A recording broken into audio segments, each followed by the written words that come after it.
चार लोग बैठा कर एक ही पॉइंट शोभना जी छोड़िए ना, दिख रहा है कि जब राजनीति का जवाब देना है तो आप बीच में लगातार बोल रही हैं। सबको भी दिख रहा है, उनको बोलने के लिए खुला मंच रागिनी को 3 बार शहजाद बोले तो वो बीच में शहजाद कई साल से मोदी जी को देसी हिटलर कह रहे थे। शहजाद कई साल से मोदी जी को देसी हिटलर कह रहे थे, आज वो भगवान मानते हैं। शहजाद की बात का मैं जानता हूं, शहजाद कई साल से मोदी जी को देसी हिटलर कहते थे, आज वो भगवान मानते हैं। मैं इसलिए उनकी बात का वजह नहीं मानता क्योंकि कई साल से वो मोदी जी को देसी हिटलर कहते थे। वो आपको गालियां दे, आपके पूरे पत्रकारिता पर सवाल उठाए, शहजाद पूनावाला को आप ताने मार रही हैं, ये आपकी निष्पक्षता है। वो पूरे मीडिया को बोल रहे हैं कि आप लोग बिके हुए 10 साल से, पर आपको उनको कुछ नहीं बोलना है। अब मैं बोले जवाब दूं या ना दूं? मैं प्रत्युष का जल्दी से रुक करूंगी। प्रत्युष आंकड़ा बताइए आपके पास। तो भाई बिठाया क्यों है, बिठाया क्यों है? आप छोड़ दीजिए, आप कर दीजिए अपने आप से। तमिलनाडु की 39 सीटों में से पोलस्टार्ट क्या कह रहा है, 35 सीटें यहां पर इंडिया गठबंधन को यहां पर मिल सकती है। अदर्स के खाते में यहां पर कोई भी सीट जाती हुई नजर नहीं आ रही है। ये तमिलनाडु के आंकड़े हम आपके सामने रख रहे हैं, एग्जिट पोल जो कह रहा है। ये देखिए, एनडीए को 4 सीट, इंडिया गठबंधन को यहां पर 35 सीट यहां पर मिल सकती है। अब एनडीए में चूंकि वहां पर अलाई है तमिलनाडु में बीजेपी के साथ, अब किसे कितनी सीटें मिल रही है, लेकिन यहां पर फायदे में इंडिया गठबंधन तमिलनाडु में नजर आ रहा है। दक्षिण भारत की राज्यवार हम आपको एक एक करके बता रहे हैं कि अलग अलग एजेंसियों ने जो अब सर्वे किया है उसमें क्या अनुमान सामने आए हैं। ये तमिलनाडु की तस्वीर आपके सामने। आरती टिकू, देखिए बहुत क्लियर है कि बीजेपी ने बहुत अच्छा परफॉर्म किया है और ये कोई नहीं कह सकता सीएनएक्स का है एग्जिट पोल एक सामने आया है। सीएनएक्स का एग्जिट पोल, बंगाल में 22 से 26 सीट बीजेपी को मिल सकती है। टीएमसी को यहां पर 14 से 18 सीट मिलने का अनुमान है। कांग्रेस को 1 से 2 सीट यहां पर मिल सकती है। यानी कि पिछले बार के मुकाबले बीजेपी पश्चिम बंगाल में फायदे में नजर आ रही है। सीएनएक्स का एग्जिट पोल यही कह रहा है, बंगाल में 22 से 26 सीट, यानी कि अगर हम पिछले बार के 18 से बात करें तो यहां पर बीजेपी को 18 से 8 ज्यादा सीटें यानी कि 26 सीटें मिलने का अनुमान है। कांग्रेस के खाते में 1 से 2 सीट जा सकती है। जी एक और आंकड़ा, एक और आंकड़ा देख लेते फिर आप एक आंकड़ा और बता रहे हैं, फिर आते हैं। और चलिए आपको स्टेट वाइज बताते हैं कि अलग अलग एजेंसियों ने क्या क्या। पोलस्टार्ट मध्य प्रदेश में कुल 29 सीट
और अदर्स के खाते में कोई भी सीट जाती हुई नजर नहीं आ रही है। उत्तर प्रदेश में ये अब तक राज्यवार हमने आपको बताया कि यहां पर अभी तक अलग अलग एजेंसियों ने क्या एग्जिट पोल आपके सामने रखा है। ठीक है प्रत्युष, और ये तमाम राज्यों का अब मुझे लगता है कि अब तस्वीर साफ हो चुकी है। देखिए, मेटेराइज का पूरा आंकड़ा आ गया है और एजेंसीज का भी फुल आंकड़ा नहीं आया है, लेकिन जो तस्वीर बड़ी सामने निकल कर आ रही है उसमें एनडीए एक बार फिर सरकार बनाता हुआ कम से कम इस एग्जिट पोल के आंकड़ों में तो आरती दिखाई दे रहा है।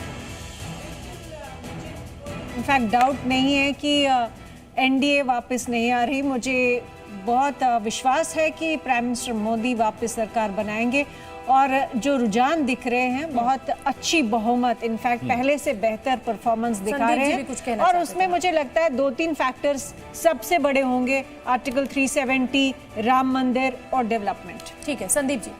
कश्मीर के बारे में I think some polling agency ने बताया कि एनसी को 3 मिलेंगी और बीजेपी को 2 मिलेंगी। मैं खाली थोड़ा आश्चर्यचकित हूँ क्योंकि महबूबा अनंतनाग राजौरी से लड़ रही हैं और वो डिलिमिटेशन की वजह से रीड्रॉन हुई है कॉन्स्टिट्यूंसी, उसमें मियाँ अल्ताफ़ के साथ एनसी के साथ उनकी फ़ाइट है, तो इसके हिसाब से महबूबा हार रही हैं और एनसी तीनों सीट कश्मीर वैली में ले रही है जी। और ये भी मैं बोलना चाहता हूँ कि बीजेपी ने आर्टिकल 370 को एब्रोगेट किया, बट कश्मीर में एक भी सीट पे एक भी कैंडिडेट खड़ा नहीं कर पाया। अजीत जी, कौन सा टैली आपको सबसे ज्यादा चौंका रहा है?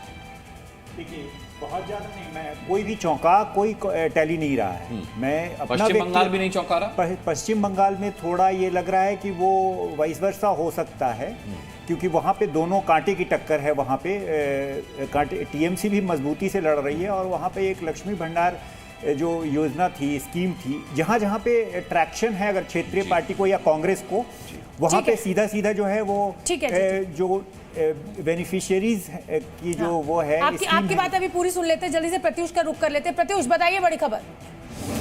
महाराष्ट्र में सी वोटर का एग्जिट पोल सामने आ गया है। महाराष्ट्र में सी वोटर का एग्जिट पोल क्या कह रहा है? महाराष्ट्र में एनडीए को 22 से 26 सीट यहां पर मिल सकती है, इंडिया गठबंधन को 23 से 25 सीट, यानी कि कांटे का मुकाबला है इंडिया और एनडीए गठबंधन में। सी वोटर का ये एग्जिट पोल ये कह रहा है महाराष्ट्र के बारे में, कांटे की फाइट है, एनडीए को 22 से 26 सीट, तो दूसरी तरफ इंडिया गठबंधन को 23 से 25 सीट।